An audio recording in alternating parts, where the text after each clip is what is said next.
stadium shows as of today have been postponed / canceled. I hadn't even seen that yet. I knew that with the state of emergency in Tokyo that they were not going to be able to run the Tokyo Dome on May 29th, but they postponed the Yokohama Stadium show too. Yes, they postponed both of them. That came out in a press release earlier today, but I did not read the entire press release. I just saw that on New Japan World when I went to go look at the calendar that said both of them said postponed on them. Yep, I see that. So really the only shows in this month now are a few just small Kurikan Hall shows, it looks like. I think there might be some other little Road 2 show, but really nothing of note. I would imagine that those Kurikan Hall shows are gonna, because they've already canceled like several of them because of the state of emergency in Tokyo going through like mid-May. Mm-hmm.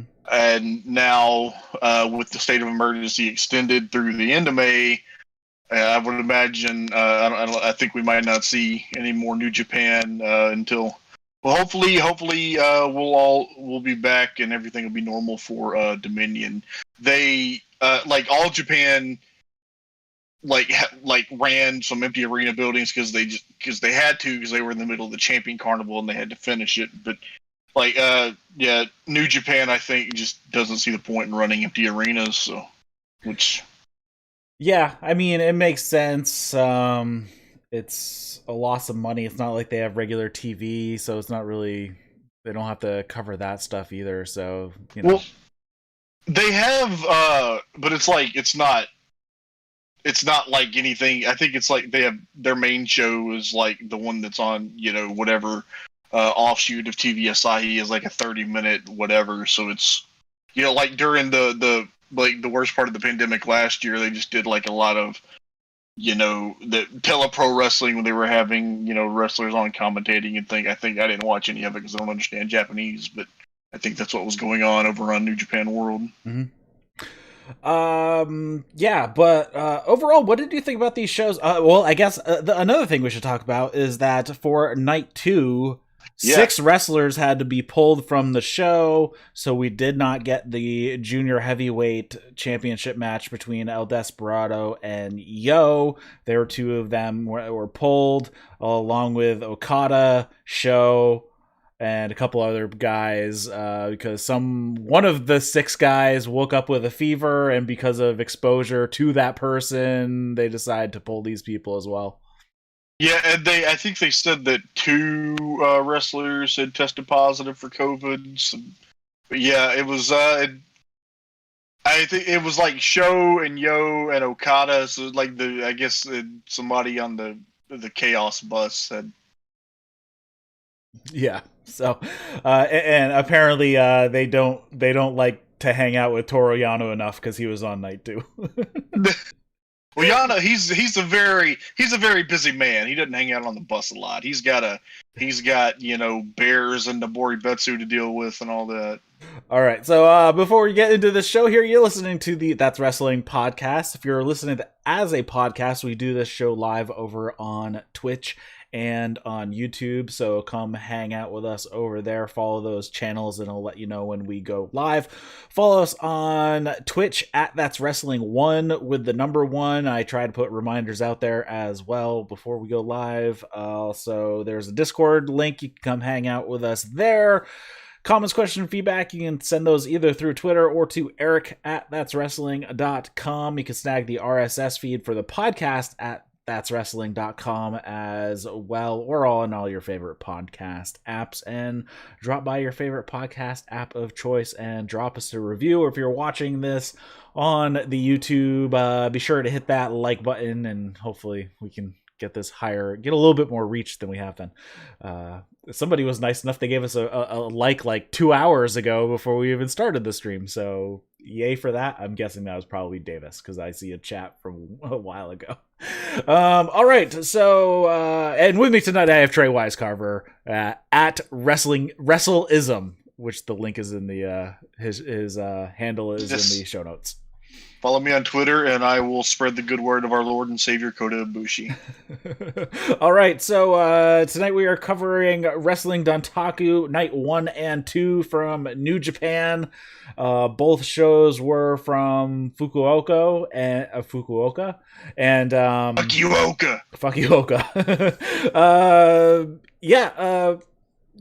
There were some undercard matches that they really didn't play into it a little bit, maybe on the first night. Second night was just filler matches for the second, but we'll start off on night 1, which was May 3rd, 2021, and they kicked off the show with Taiji Ishimori, Evil, Dick Togo, Yujiro Takahashi versus Master Wato, Tiger Mask, Yano, and Hiroyoshi Tenzan. Tenzan still using the Mongolian chops, though this time they were calling them the Fukuoka fingers. Fukuoka fingers. Yeah. Yes. This is, that stip was like trash the next night. So that was the dumbest stipulation for a match ever. Tiger Mask gets pinned by Ishimori after a bloody cross. It was fun. It was filler. It was fine. Yeah, Ishimori and Master Wato did some good stuff together in here like that. I think Master Wato should go back to Hirai Kawato and just drop this gimmick, and then we'll be fine. I think I'll be fine with it. I think he should just be Wato, and he has to earn the Master.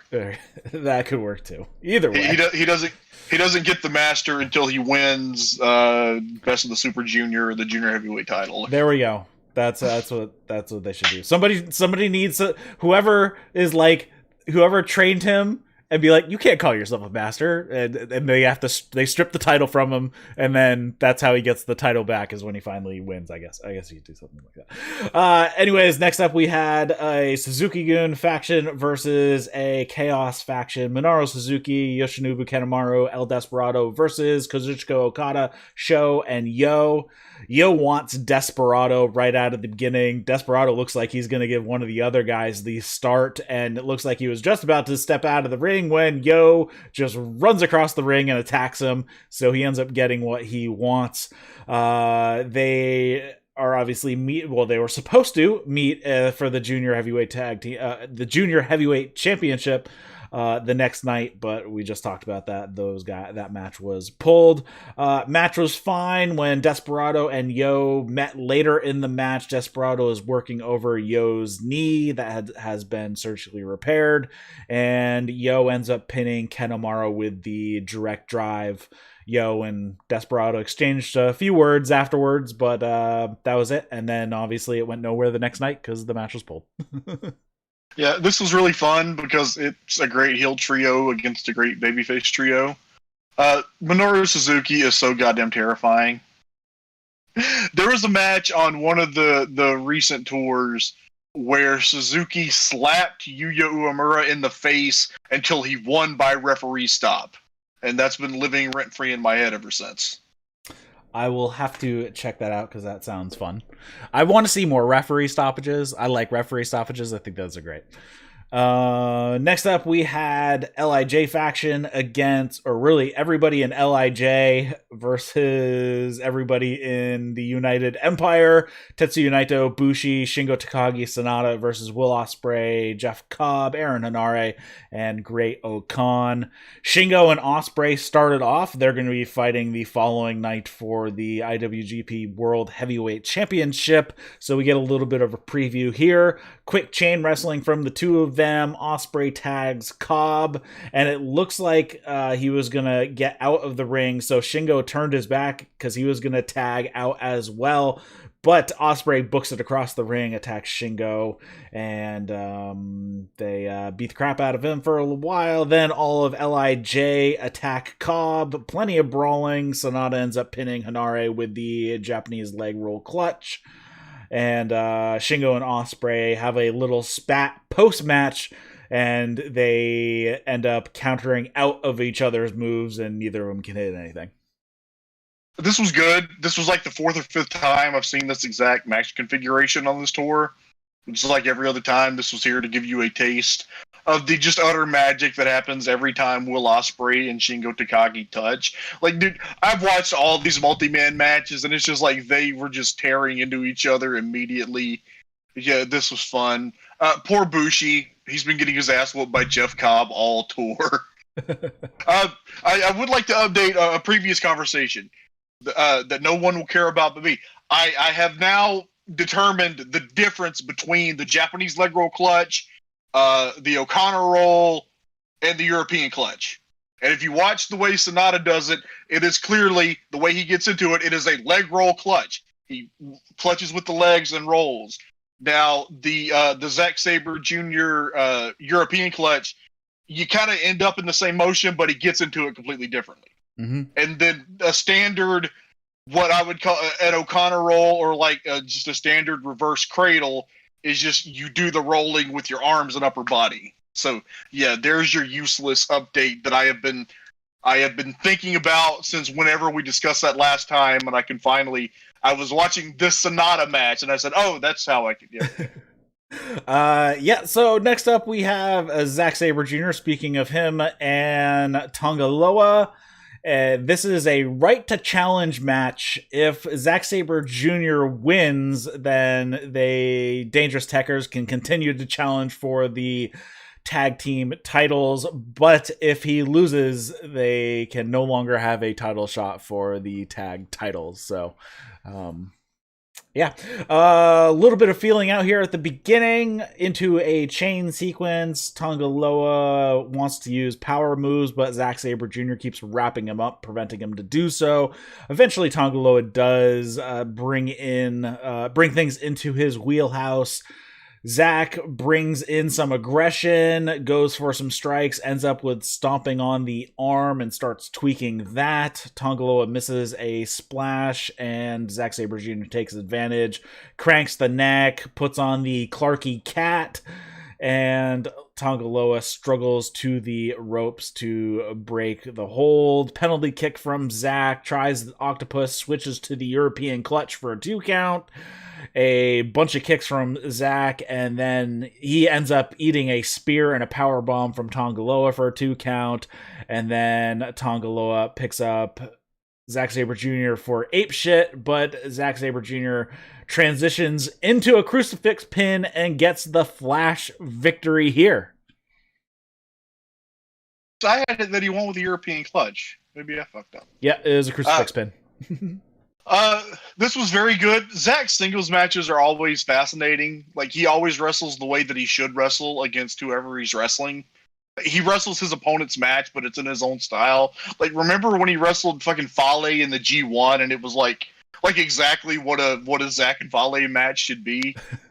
He's so great.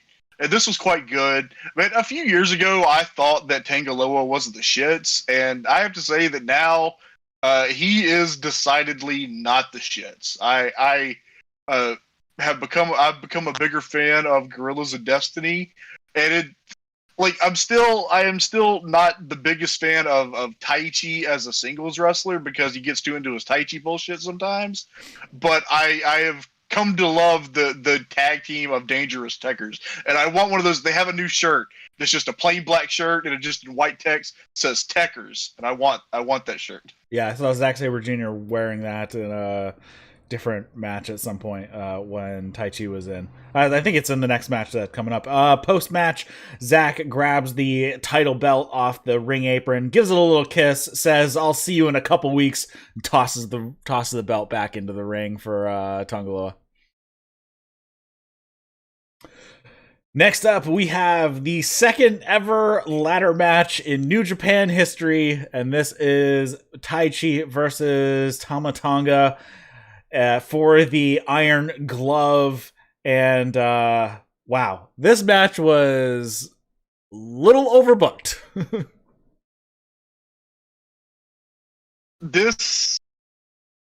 I wrote here, this was fun, and then a dozen people interfered, and a bunch of shit happened.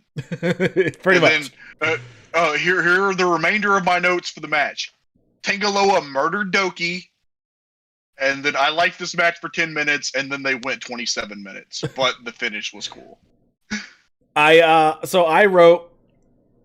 I got Jado came out with Tamatanga, Doki with Taichi, so we knew those two were going to get involved. Tamatanga, he's grown his beard back. I think that fits him better than the babyface look. They hang the glove in a clear tote bag above the ring. And then I said, looks like some flimsy ladders. I guess they don't make the ladders like they make their tables in Japan.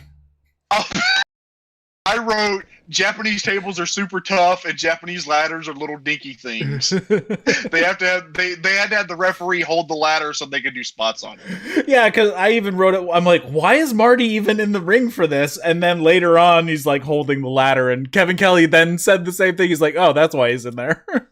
And the thing is, I don't remember, like, the other ladder match, which was Kenny Omega and Michael Elgin, I don't remember the ladders being like that. So maybe you can't get Osaka quality ladders in Fukuoka. I don't know. I guess not. Anyways, Taichi and Tamatanga just go straight at each other, throwing hands, rolling, choking each other. I wrote, why is Marty even in the ring? They both roll to the outside, grab some 6-foot ladders. Those aren't going to make them up tall enough, but they're just there for using as weapons. They have a sword duel with the ladders. Tama drop kicks the ladder into Taichi's face. Tama sets up the ladder and climbs. He can get a hand on the bottom, but the damn thing is so flimsy and wobbly. Like he'd have to stand on the top rung. He could make it, but again, and then once he realizes it, that he's like he can't get high enough, he yells, fuck, which was just great. So he gets down, sets up a ladder in the corner. They struggle. Taichi ends up getting thrown into the ladder. Tamatanga hits a splash into Taichi into the ladder as well. Tama wants to cover Taichi. He wants the ref to count because, I mean, the ref's right there, so which I think is funny. Tama sets up another ladder in the opposite corner, so now there's ladders in corners facing each other. Tama misses a splash and sends himself into the ladder. Taichi then backdrops him into the other ladder, but it was more like his leg slammed into it. But Tamatanga does sell it a bit. He's limping a little bit on the outside. On the outside, Taichi with a ladder pulls the pins out of the hinge so it opens up all the way, and he puts that across the barricade to the ring. So that gets set up there. He wants to hit a suplex. Jado gets involved, creates a distraction so Tama can recover. Tama was going to hit Taichi with a ladder, but Doki grabs that from him. So now we have both of the seconds getting involved. Taichi runs Tama over with a ladder. So here we have Marty's actually helping to stabilize the ladder in the middle of the ring as Taichi and Tama climb a taller ladder that they had set up in the ring. Taichi knocks Tamatanga off the ladder and then goes for a flying forearm, but Tama hits a gun stun out of midair. That was awesome. Then Tama starts to climb the ladder. Doki hits a springboard drop kick, knocking him off the ladder. Jado comes in, brains Doki with the kendo stick. He just like bashed him like right across the side of the head. Doki. So I wrote that was the Doki face brokey. I want to know when I am going to get my Doki versus Jado singles match that they have been teasing me with for 2 months. Davis wrote, was it Red Shoes? No, the ref was Marty Asami.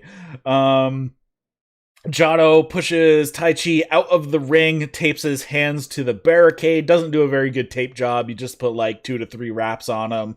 Tama gives Taichi a few boots while he's taped up, makes his way into the ring, but he's also on a bit of roller skates here. Zack Sabre Jr. runs out, pushes over the ladder with Tama on it.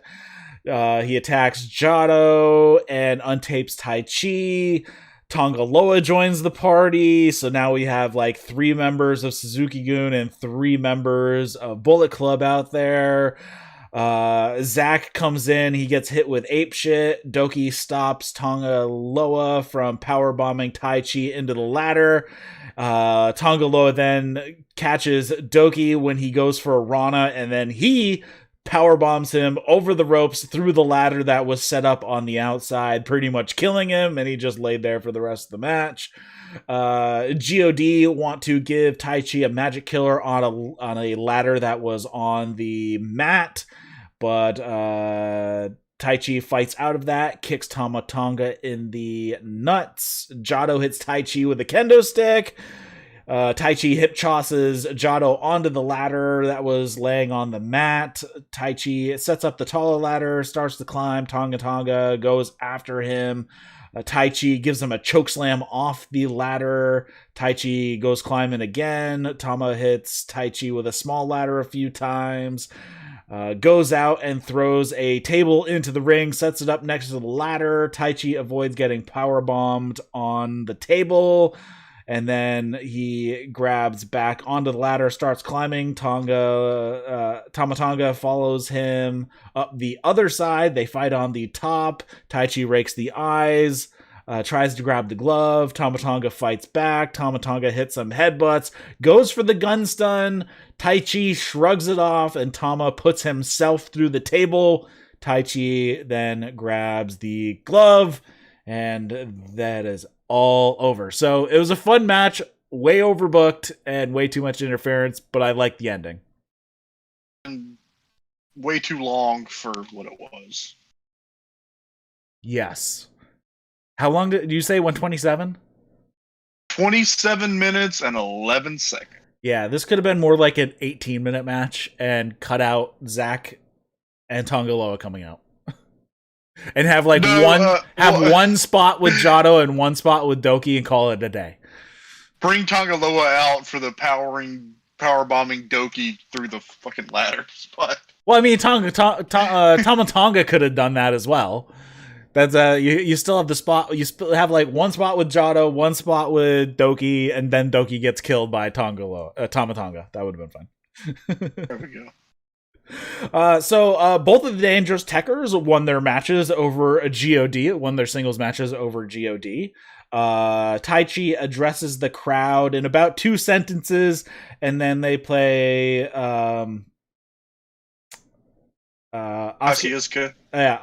Iska's music as they leave. Yeah, I believe that they explained the next day that Taichi has retired the Iron Finger from Hell. So the about maleficent soul of Takashi Iizuka finally put to rest. Yeah, I think Kevin Kelly said they encased it in a block of concrete or something like that. Yes, I like that. But yeah, I mean, it was a fun match. I mean, it's a ladder match in New Japan, which, you know, it's always fun seeing kind of these matches that you never see in New Japan. But yeah, I think they could have cut some stuff out, but I would not mind seeing some other ladder. I wouldn't mind seeing some other gimmick matches on a higher profile in New Japan once in a while, but you know, just don't go overboard. Well, you remember that the last one, it was supposed to be Kenny Omega and Hiroshi Tanahashi, but Tanahashi, I think, had a knee injury, and that just the match he had with Michael Elgin was great, but Tanahashi is a genius and the greatest wrestler of the past 2 decades. So I would have loved to see what he and Omega did in a ladder match. And then I was really hoping, and it ended up not happening anyway because of AEW. I wanted that Omega and Tanahashi ladder match to end up being the main event of Madison Square Garden, but that didn't happen. That would have been fun. Next up, we have Jay White challenging Hiroshi Tanahashi for the Never Openweight Championship. Of course, they do a little bit of pose off at the beginning, showing off their abs. They start with some lockups. White works Tanahashi's knee quite a lot. Works an Indian deathlock, thumbs to the eyes for good measure. Tanahashi drop kicks. It's a drop kick, hits a somersault senton, only gets a 1 count out of that. Tanahashi then starts returning the knee damage favor. This entire match was a story of who can hurt the other guy's knee more. Tanahashi hits an aces high to the floor. Saito suplex from White. Tanahashi reverses a Kiwi Crusher into a couple twists and shouts. Inverted Dragon Screw. Another twist and shout. Gets caught with a Uranagi. Sleeper suplex from White that dropped Tanahashi right on the back of his head. White goes back to working the knee with dragon screws. He puts on the Texas Cloverleaf himself and then moves into the TTO, the Tanahashi tap out, which is a reverse figure 4. Tanahashi crawls to the ropes to get that break. White chop blocks the back of the knee. Tanahashi hits a straight jacket German with a bridge for a 2. Tanahashi hits a sling blade, knocks Gato off the ring apron, and he's jumped up. Hits an aces high. White catches, or goes for an aces high. White catches him. He wants to hit a blade runner, but he ends up getting out. Tanahashi gets out, but White then gets on the TTO once again. They fight over this position for a decent amount of time. Tanahashi rolls and struggles and rolls again, gets to the ropes. Tanahashi makes it back to his feet, hits a dragon screw, but they both stay down at this point for a few seconds. And as they both slowly get up, White hits a dragon screw of his own, and this is at about the 25-minute call. They kick each other in the knee. They hit reverse dragon screws on each other, one after the other. And then they seem to make a gentleman's agreement to leave each other's knee alone. This does not last very long. They have a quick striking exchange, and then White goes right back to the knee. So about 90 seconds later, the agreement is no longer. Both guys are having troubles trying to stand up as we pass the 30-minute mark. White hits a series of running uppercuts into the corner. Gato and White are imploring Red Shoes to call the match. Because Tanahashi is just beaten down and can't get up. White drags Tanahashi to his feet, but he just ends up falling right back down. Dragged back up again, tries to drop kick the knee. White avoids it. Tanahashi misses some punches, and he just punches himself so hard. He swings so hard that he just falls to the ground when White moves out of the way. They scratch and claw their way to try to hit each other's offense on each other. Both guys' knees are dead at this point. Tanahashi avoids a blade runner, hits a sling blade, then another, but only gets a 2 count. Tanahashi goes to the top rope, hits aces high, then goes back up and hits a high fly flow to the knees of Jay White, and Jay White is rolling around in pain. Tanahashi puts on the cloverleaf, and Jay White's fingertips brush the ropes, but Tanahashi pulls him right back into the middle. Gato distracts the ref, and Jay White starts tapping. He taps the mat, and then he's starting to tap Tanahashi's leg so he can feel that he's actually tapping. Tanahashi lets go. I'm not sure if it was because he was tapping on the... He didn't really play it off like he thought he won. That probably would have been a little bit better, because if he felt Jay White tapping on his leg, then he would assume that the ref saw the tap versus hitting the mat. Tanahashi let it go, gives Gato a dragon screw. White tries to roll up Tanahashi when he goes back to the cloverleaf. White tries to use the ropes for another pin attempt like he did on Kota Ibushi. Was it Kota Ibushi? To win the block in the G1? What was it? When he had put his leg up on the ropes, I think that was against Kota Ibushi, right? To win the... Yeah, I think so. So he does that. Tanahashi hits a dragon suplex. Tanahashi wants to hit a dragon suplex. White reverses it into and hits a blade runner. And that is all she wrote at 39 minutes and 1 second. Jay White is the new Never Openweight champion and the first quadruple champion in New Japan history. And that nobody else can kind of be that way since the IC title is gone. What? Okay, the former Intercontinental champions, but it was they specified that it was this exact configuration. But anyway, this was classic pro wrestling. It was a main event with a great babyface and a great heel. It was a battle of good versus evil. Not that evil. They told a straightforward story very well, and I think they had the exact match that everyone expected them to have, and they did, and it was good. Tanahashi and White matches, to me, always seem to be good to very good, but never quite great. And the problem with this match was that it was not good enough to justify how long that it was. And then after so long working the knee, Jay just hit a Blade Runner out of nowhere and won, which we talked about. And I get it. It makes it does make some kind of sense, but I don't know. It just throws me when you've spent the entire match working the knee and then you just hit another finish that out of nowhere that hasn't been built. I don't know. Yeah, we were talking about that back, I think, on the G1 specifically, because we saw so many matches end with the same thing. Like, the dudes go 50-50 the entire match, and then the finish happens. It's like, okay, so basically the past 23 minutes of match didn't matter because it didn't play into the finish at all, that type of thing. Yeah, it feels that way. Anyways, after the match, Jay White addresses the crowd. He stays basically laying down with ice behind his knees, with ice bags behind his knees.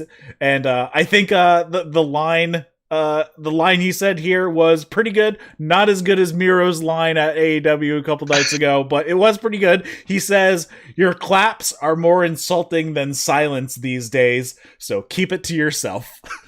That was excellent. That was such a good line. He says, "Tanahashi, you've been running around saying never mind, never quit, never give up.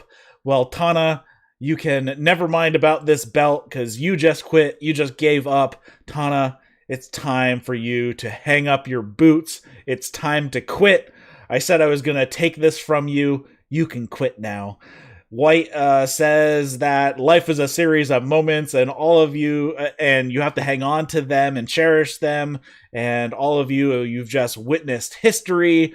I'm the first quadruple champion, the first ever to hold the U.S. Championship, IC title, heavyweight, and now the Never Openweight Championship.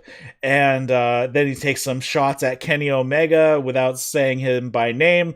And that makes me the one real belt collector. And if anybody wants to dispute that, you know where to find me. I'm the number one asset in all of pro wrestling, and I single-handedly sold out Madison Square Garden. And I'm the first quadruple crown champion. Anybody who steps in the ring with me, will breathe with me, will breathe with the Switchblade. It is still my era. Yeah. Beat Kenny Omega for that U.S. title. It could. I don't know if it's going to mean anything or not, but it's fun to think about. Davis said in the chat he'd like to see. I think he's trying to say Minoru versus Moxley for the U.S. in a ladder match. Suzuki Moxley in a ladder match. That'd be crazy. They're just beating each other to death, and then just like when somebody dies, like they never touch the ladder until somebody dies, and then the other guy. That's how I see that match. Yeah, no one ever touches a ladder until it's over. Yeah, that's pretty funny. All right. So overall, first night I thought was fun. Even though the match did go almost 40 minutes in the main event, I thought the match actually went by quickly. Like I felt it didn't feel like it went 40 minutes, and I didn't even realize that I was 25 minutes in until I heard the 25-minute call. So I guess that's probably at least a testament that it was at least interesting the whole time. Yeah. I didn't dislike the match. I just, some of these matches are just long for the sake of being long. And I'm all for a long match. Like, how much did I rave about how much I loved the Kota Ibushi Jay White match at Wrestle Kingdom? Right. I just, All right. Next up, we move on to night 2 of Wrestling Dontaku, May 4th. 2021, also in Fukuoka. And there's some announcements at the front end. The announcements that we just talked about, that Shoyo, Okada, and a few more were pulled because of COVID. So no junior heavyweight championship match tonight. So the card was kind of revamped. And really, I'm not sure what the rest of the matches were announced, but we at least do have Shingo versus Will Ospreay in the main event. And we start off the night with Taichi, Zack Sabre Jr., and Doki versus Tama Tonga, Tonga Loa, and Jado. So Dangerous Tekkers with Doki and God with Jado. And then they said the Iron Glove has been retired and has gone away. Bullet Club beat the crap out of Doki for a while, back and forth between the members of Dangerous Tekkers and God, and then Zack Sabre Jr. ends up submitting Jado in the end. Post-match, Dangerous Tekkers challenge God for the titles. That is indeed what happened. I saw this match so many times over this tour. I do believe it was the only time that Doki did an Asai moonsault. That was cool. Oh yeah, he did do the icy moonsault to the floor onto God because he faked it and they moved out of the way, and then they turned around and then Tama goes, "Oh shit." Yeah. Tama Tonga and Tonga Loa are so vocal during their matches, which I think is just great. Especially in the pandemic era, when you don't have so much crowd noise, you can hear everything that they're saying, which makes it even funnier. They have great music too. Yes, they do. Taiji, Ishimori, and Yujiro Takahashi versus Hiroyoshi, Tenzan, and Master Wato. Master Wato basically got the crap kicked out of him for most of the match, and Ishimori finishes it off with a bloody cross. I am surprised that it wasn't Takahashi or Tenzan eating the pin on this one. I don't know. This was fun. Ishimori and Wato are good together, like I said in the last match. Just a fun little tag match, 10-minute tag match. Then we had the rest of the members of LIJ and the Empire facing off, who were not in the main event. So Great-O-Khan, Jeff Cobb, Aaron Henare versus Tetsuya Naito, Sanada, Bushi. Empire attacked before the bell. Everyone brawls on the outside for a while. LIJ beat up Henare for a while. Empire beat up Naito for a while. Bushi gets killed by Cobb, and that's the end of it. That wasn't the end of it. Another Empire versus LIJ match, except for the two best guys weren't in there because they were in the main event. Bushi, good for him, did a little better against Cobb than he has all tour, but he still got pinned again. And did you bet Cobb hit a Kamagoye and the Tour of the Islands for the win? Because we have ourselves eventually, when we start having shows again, a Jeff Cobb Kota Ibushi singles match.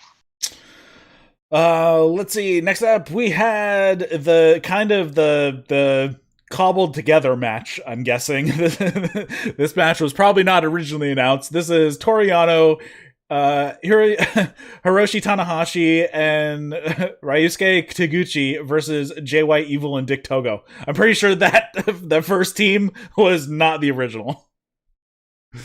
So both Tanahashi and Jay White, they're limping around from their battle from the previous night. And then Yano and Evil, they both get tagged in at the same time, continuing their tiff. Kind of a stupid spot where everybody has grabbed onto everybody else's hair, but Taguchi is the last one, and Togo has no hair, so he's trying to grab onto his hair, but then he ends up hitting him with a hip attack, and everybody falls down. That sucked. I wrote, they did a ridiculous spot where Taguchi hit one guy with the flying asshole and all five guys fell down, and it looked stupid. Yeah, come on. Okay, if Toru Yano wants to participate in that, okay, but Jay White and Tanahashi should not be participating in that spot. But credit to Jay White and Tanahashi for both coming out selling like they'd beat the absolute shit out of each other the day before. Evil wipes out the Timekeeper. Bullet Club chokes all of the opponents with camera cables and mic cables on the outside. Really, the match wasn't anything special. Yano is still trying to use the hood. He gets stopped. Togo uses it on Yano for a 2 count. Double team from Evil and Togo for a 2 count. And then Yano hits a low blow to Togo. Tanahashi puts the hood on Togo. Yano gives a double low blow to Togo. And Evil behind the ref's back pins Togo for the victory. Yep. Will this shit never end? The fucking hit like hood and low blow, whatever. I've seen it, but hopefully the Yano and Evil feud is over now that the tour is over. Anything that Evil has been involved with, his spots and gimmicks get driven into the freaking ground. Dude, Evil used to be awesome, man. Evil had like a match with Okada one time that was just like fucking incredible. And ever since this Bullet Club shit started, he just like it.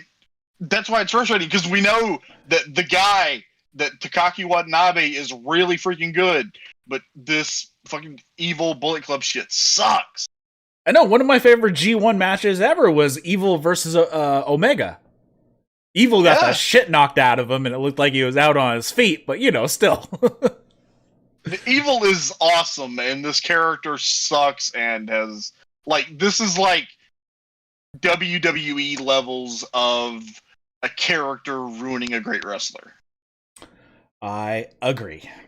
And then we have only the 5th match on the card, and it is the main event, and that is Shingo Takagi versus Will Ospreay for the IWGP World Heavyweight Championship. They start off with some lockups, exchanging of strikes and tackles. They brawl on the outside. Both end up getting sent into the barricade for that. Shingo makes a mistake of looking over towards the rest of the Empire who are on the outside, and Ospreay attacks. Ospreay steals the timekeeper table. Shingo pulls one out from under the ring as well. Shingo throws his table at Ospreay and then sets both of the tables up on the floor on the outside. They tease a couple of table spots. Shingo gets suplexed back into the ring. So we have Chekhov's tables sitting out there. Ospreay hits a snap cross arm breaker, and he starts to focus on the arm. Shingo eats a bunch of Kawada kicks, and at one point he just starts bashing his own head into the turnbuckle, be like, this doesn't faze me, basically. He fakes a punch, gives Ospreay a DDT when he ducked it. Ospreay working a bunch of holds. So this is like, this part of the match was really out of character for normal Ospreay matches, and I kind of liked it because he's kind of doing the more English style catch can type of deal. Yeah, this was a different Ospreay and Shingo match, and it was a more sort of, you know, like less spot, and more psychology and selling. Mm-hmm. But of course, they still did like absolute crazy shit. The spot where Shingo swung a left and Ospreay ducked, and Shingo turned it into a DDT in the smoothest movement you ever saw. These guys are so freaking awesome together. Oh my god. Ospreay works a bunch of holds. After a while, Shingo hits a Noshigami, then a wheelbarrow suplex for 2. Tons of reversals of each other's finishers, ending with Ospreay hitting a springboard kick. Or a handspring kick, and then Shingo hitting a sliding lariat. Ospreay hits a Spanish fly off the top for a 2 count, and we hit the 25-minute mark at this point. Ospreay hits a shooting star press to Shingo, who is hung up in the ropes, then hits another one in the ring, but only gets a 2 count. Ospreay sets Shingo on the tables that were on the outside. He goes up top. Shingo gets up and follows him up on the apron. It looks like he wants to kind of overhead throw him off through, but he can't. They fight on the apron. Shingo hits a Made in Japan through the tables. Both guys have to answer a 20 count. Shingo makes it in at 15. Ospreay barely at 19.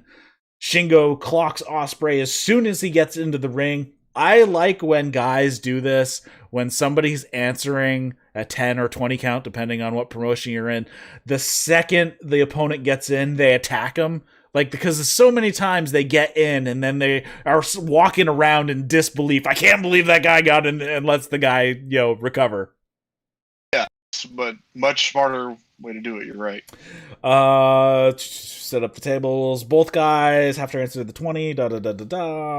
Ospreay gets clocked and gets hit with a wicked high angle made in Japan. You basically landed on the back of his neck. Like, his neck and the very top of his shoulders were the only thing touching the canvas when he was doing the pin for a 2 count.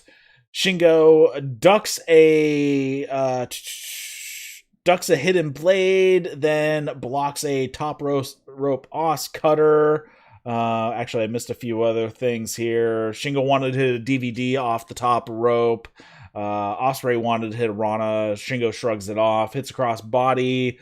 He hits a cutter out of midair when he was going for the cross. Ospreay hit a cutter on Shingo when Shingo was going for a crossbody off the top.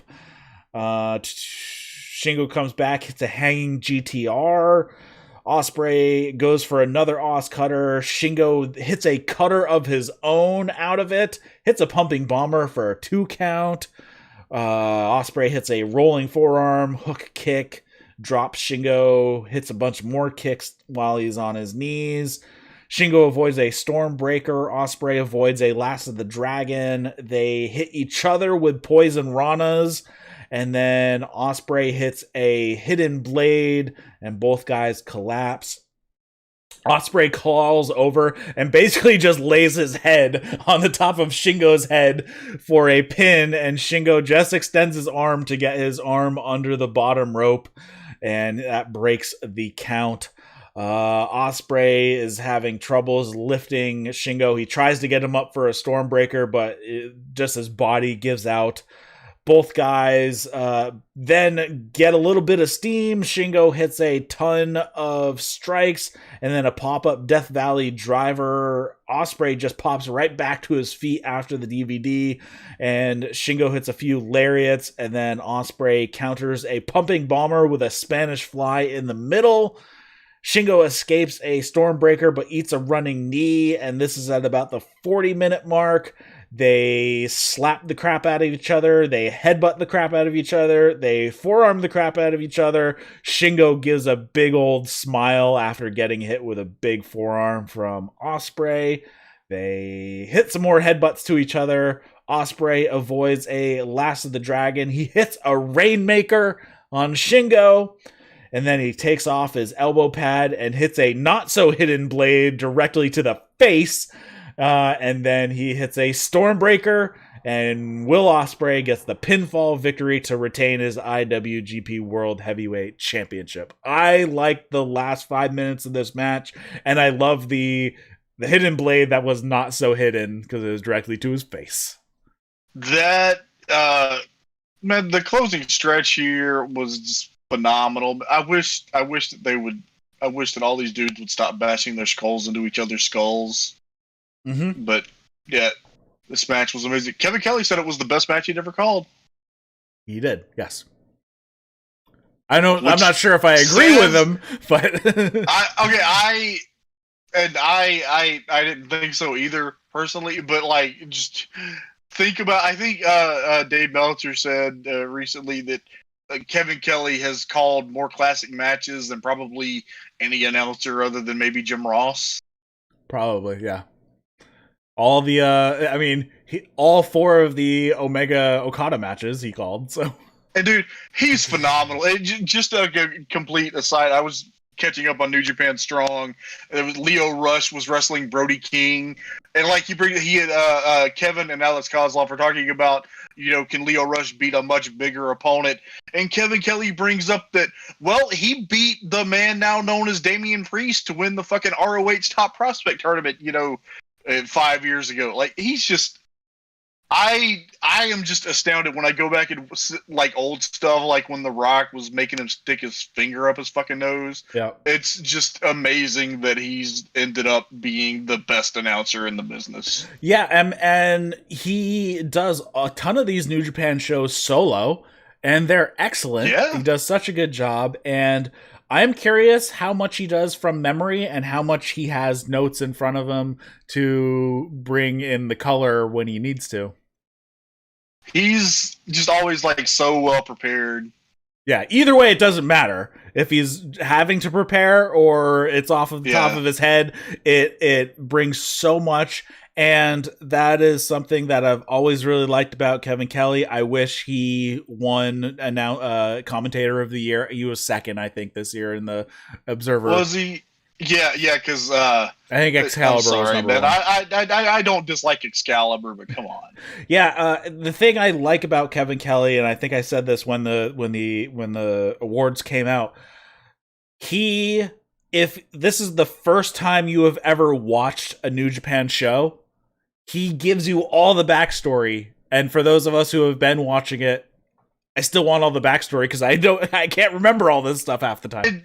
Especially, my God, when Chris Charlton is on there too, like just Kevin Kelly and Chris Charlton by themselves, and they always throw in a third. Like Gino was fun. I love the Kevin Kelly, Gino, and Chris Charlton, but the fucking detail that with which Chris Charlton just knows the history of New Japan and Japanese pro wrestling in general is he wrote a book about it. Yeah, he did. He reminds me of shit that oh yeah, I remember reading that 20 years ago. It's the New Japan English announcing is just the best. And with Chris Charlton, he's so fanatic. He learned Japanese for the sole reason to be able to watch Japanese wrestling and understand what they're saying. Move to Japan and married a Japanese woman. And, yeah. Anyways, back to the match. I thought this was a really good match, like we were talking about. It started off a little bit in more of a catch-as-catch-can wrestling style for the first 10 minutes or so, peppering in some of the more power spots and strikes here and there. But again, I don't think this match felt like it dragged. There was always stuff going on. There was a little bit of the story of Ospreay attacking the arm, but really in the end, the two of them, they just wore each other down at the end of the match. Both of them were basically spent, and it's basically whoever could outlast the other for just that little bit longer is the one who won the match here.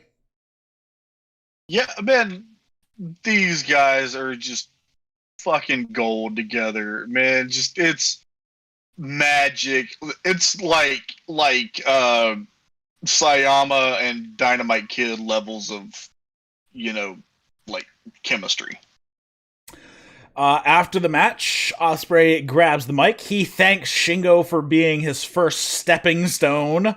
Nice little dig there. Says that for years this company has been leaning on me way too much. Card subject to change, but when Will Ospreay is in the main event, you get your tickets worth just because you can see me.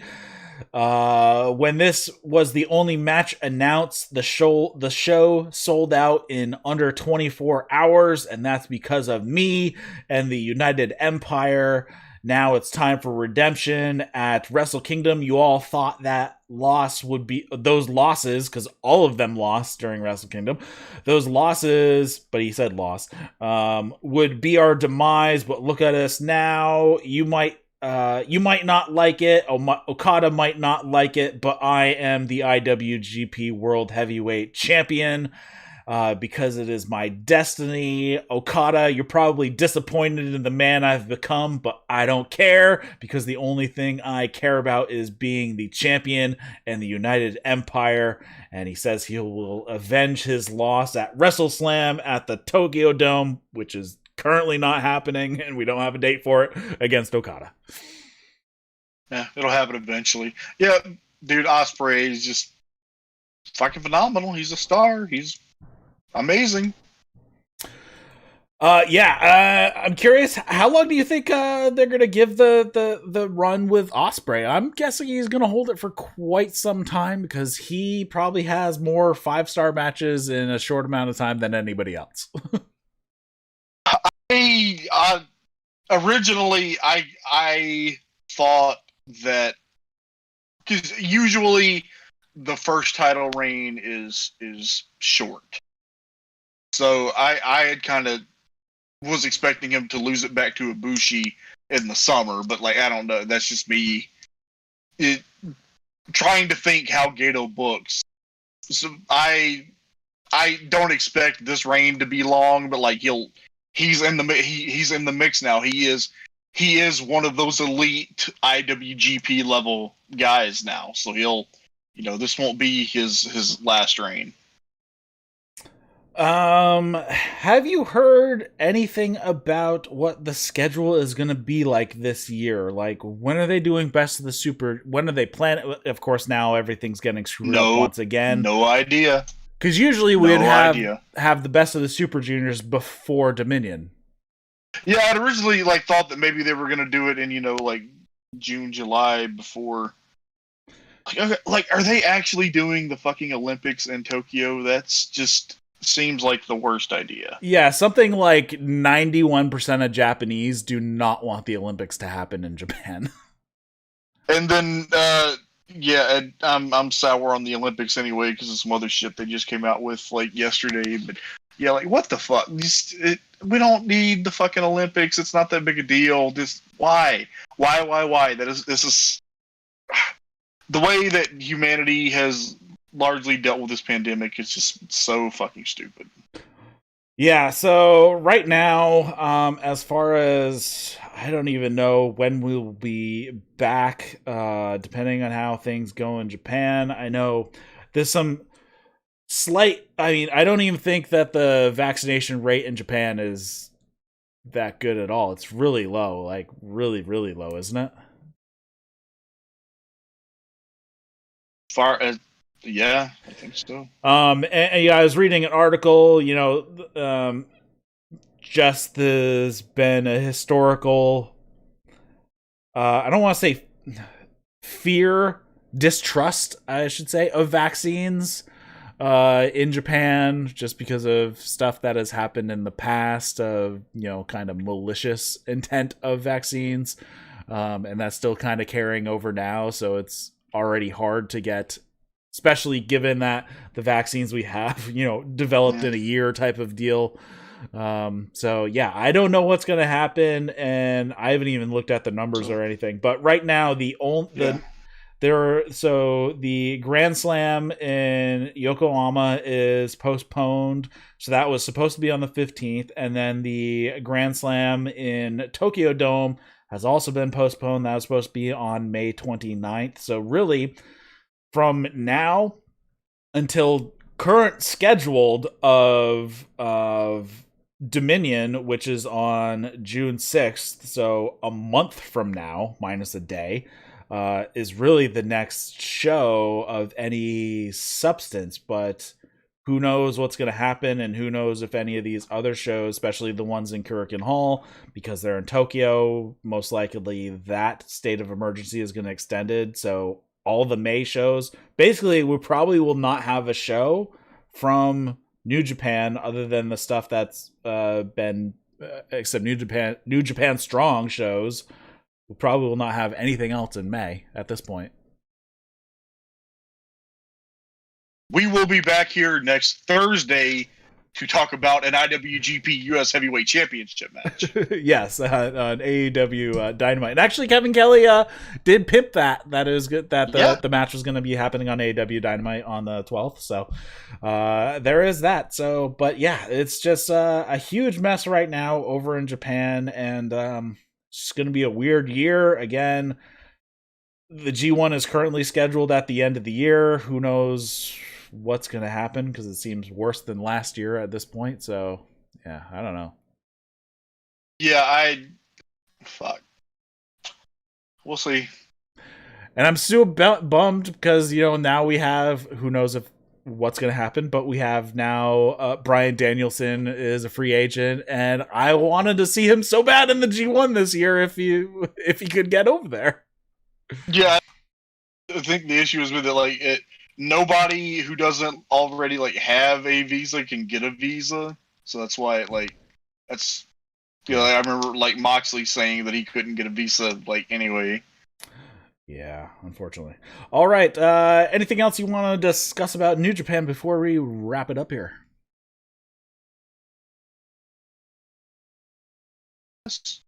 I guess I don't. Maybe we'll come back and review New Japan Strong or something if we go through too long of a dry spell. Yeah. Sounds good. All right. Thanks everybody for tuning in. Like I mentioned yesterday, Daryl is doing a fundraiser for concussion research. You can follow the link in the show notes for that. He's doing a charity 5K. He just had heart surgery yesterday.